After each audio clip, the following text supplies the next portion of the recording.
Hello everyone, thank you for being with me today.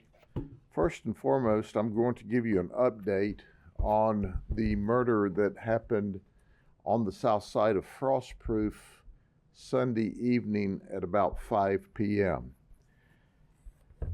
I have been giving you several updates. To me, this is a particularly disturbing event, and it is because the victim was only 22 years of age.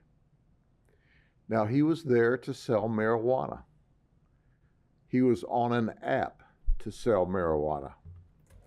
And the person who was communicating with him is the suspect that we didn't talk about yesterday by name, Charles Andrew Jackson III. He went online and said that he wanted to buy $400 worth of marijuana from our victim. He's 16 years of age. So our victim gets the directions. It's actually in his cell phone whenever we arrive at the scene. He gets the directions from Charles, and he goes from Eagle Lake, where he lives, with $400 worth of marijuana. Now, people want to tell you it's a low-level, nonviolent crime. Well, that's baloney. I want you to talk to our victim's mother. She has a 22-year-old son that's now dead over this. Or, quite frankly, talk to Ty Allen or Charles Andrews' family and ask them if marijuana is nonviolent and low level. Both of them face first-degree murder. So in any event, our victim shows up, and Charles Jackson III approaches the car along with Ty Allen, and they carry on a conversation. Now, I want you to understand that Ty is 15 and Charles is only 16. Let me underscore that once again. We're talking about teenage kids in high school. After about a 3 or 4 minute conversation, Charles pulls out of a book bag that's owned by Ty this Draco AK-47 and shoots our victim 3 times. Our victim obviously is mortally wounded. His foot comes off of the gas pedal. The car rolls about a half a block down the street off of the edge of the road where it stops. 911's called. Now, Ty and Charles flee. Then Ty says, oh my gosh, my book bag is still in the middle of the road, the one that he gave Charles to hide the Draco in.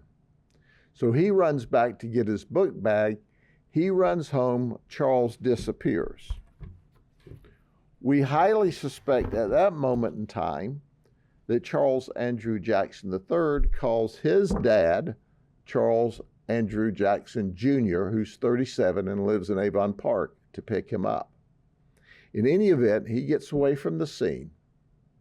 We work the investigation, and the next day we go to Charles' house in Avon Park, Charles Jackson Jr., and ask for the son. He says he doesn't know where he is. Well, while we're there talking with him, he starts texting and erasing texts. He has texted his son and told him, run, the cops are after you. He goes to jail again. He's been to jail before for tampering with evidence and accessory to first-degree murder. This guy's already been to prison twice for resisting, aggravated assault, burglaries, violation of probations. He's a bad dude. And his son is a murderer. So his son, who he's trying to cover for, runs. Unlike Ty Allen's family, who is totally cooperating. Ty says, I didn't shoot anybody. Charles did the shooting. Charles, he lies to us before he lawyers up as well. Guess what? Who would have thought? We were in Avon Park because we thought Charles Jackson III was down there with his father. Nope. He goes to school in Lake Wells. He showed up for school. Did you hear what I said?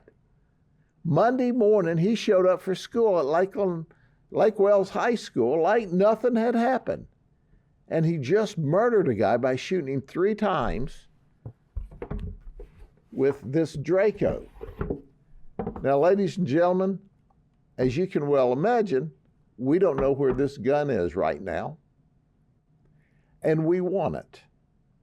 So we're willing to pay $5,000 for the recovery of this AK-47 that our 22-year-old victim was shot with. $5,000. Think about that. You can call Crime Stoppers, put us in touch with this gun. You make $5,000. It's that simple. So at the end of the day, the investigation's ongoing. But this is truly a sad set of circumstances. First and foremost, I'm always angered when people say, oh, if we just legalized marijuana, then this wouldn't have happened. You folks are nuts.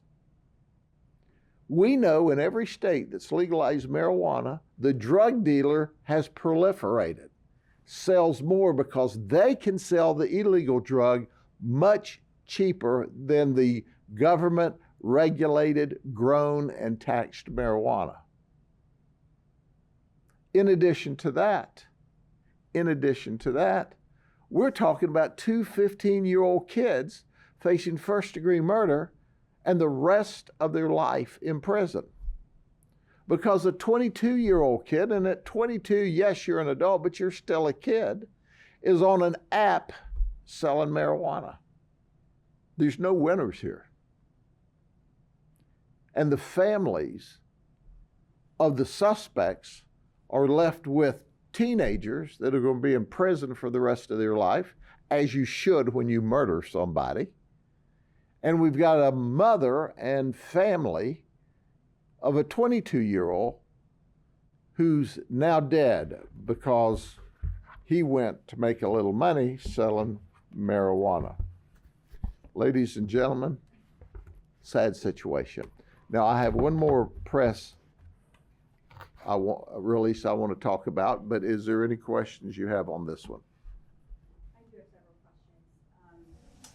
Charles is the one who is suspected of shooting. Being the trigger man. Trigger man, okay. Are you investigating how he had the gun? Do you suspect that it was stolen? We have no idea about where that Draco came from, but obviously a 16-year-old can't legally possess and or buy such a gun, so it's a street gun from someplace. And what is their relationship, the 2 suspects? The 2 suspects, they're friends. I believe that they have met because one of their parents is dating or friends with the other family. And then the father was charged with what in relation to? Accessory to murder and tampering with evidence. Question. Why are they both being charged with first degree if one of them was the trigger? Well, because they both were principals in this investigation. Tyjon, he provided the book bag to hide the Draco. He was there with and conspired to buy the marijuana. So they both were there and approached the car, and the trigger man just happened to be the other guy. And I guess that's a good message to have. Even if you don't pull the trigger, you can still catch charges.